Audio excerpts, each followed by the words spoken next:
Professor Zia الرحمن صدیقی، شعبہ اردو، علی گڑھ مسلم یونیورسٹی علی گڑھ۔ عزیز طلباء، آج ہمارے لیکچر کا موضوع ہے دبستان دہلی۔ دبستان یا اسکول سے مراد مخصوص عہد میں، مخصوص حالات میں ایک خاص روایت اور مزاج کے تحت تخلیق ہونے والے شعر و ادب کو مخصوص دبستان کا نام دیا جاتا ہے۔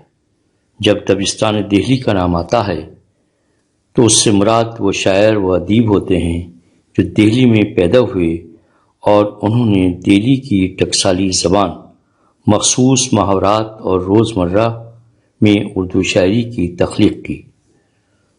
اس شہر کی مخصوص روایات و مزاج کا اپنی تخلیقات میں خیال رکھا۔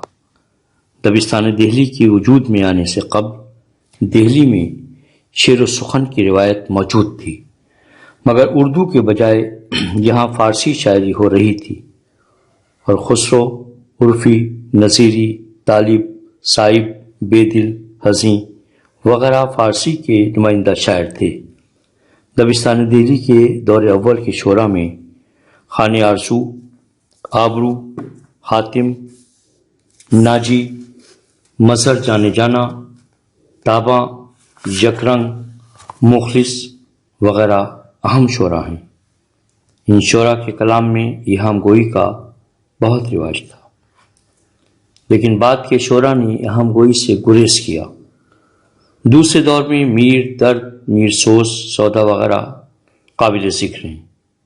ان کے یہاں تصوف کا رنگ صاف دکھائی دیتا ہے۔ پھر میر تقی میر کے یہاں بھی تصوف کی جھلک دکھائی دیتی ہے۔ دبستان دہلی کے شعراء کے یہاں داخلی واردات کا بیان ملتا ہے۔ تصنع اور بناوٹ سے گریز کیا گیا ہے۔ خیالات میں سادگی، زبان میں سلاست و روانی پائی جاتی ہے۔ اس دبستان میں عشق کے جذبے کو اولیت حاصل ہے۔ مثلا میر اثر کے یہاں عشق حقیقی کے پاک جذبات نہایت مناسب الفاظ میں ادا کیے جاتے ہیں۔ میر تقی میر کے یہاں عشق حقیقی کے ساتھ عشق مجازی بھی پایا جاتا ہے۔ بہادر شاہ ظفر، مومن و غالب ذوق کا بھی یہی روایتی اور مخصوص انداز ہے۔ ان کے یہاں ایہام، تصوف، عشق حقیقی و مجازی کے ساتھ عیش و نشاط کی رنگینی بھی پائی جاتی ہے۔ بہادر شاہ ظفر کے یہاں تصوف بھی ہے تو مومن کے یہاں محبوب کے عشق و غمزہ اور ادائے بھی ہیں۔ غالب کے یہاں میر کی نا امیدی اور یاسیت کے بجائے قوت اور توانائی موجود ہے۔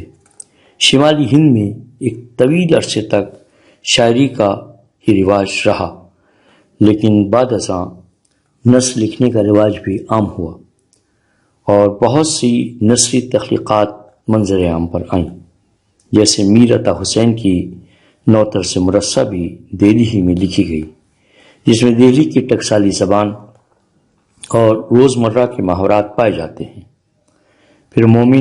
پھر میر امن دہلوی کی باغ و بہار اور گنج خوبی میں دہلی کی روایات، وہاں کی زبان اور وہاں کا مزاج بولتا ہوا واضح طور پر نظر آتا ہے۔ حالانکہ میر امن نے ان کتابوں کو فوڈ علم کالج کلکتہ کے تحت ترجمہ کیا، مگر اپنے انداز بیان اور طرز تحریر پر اور زبان و اسلوب کے لحاظ سے اس میں دہلیت موجود ہے۔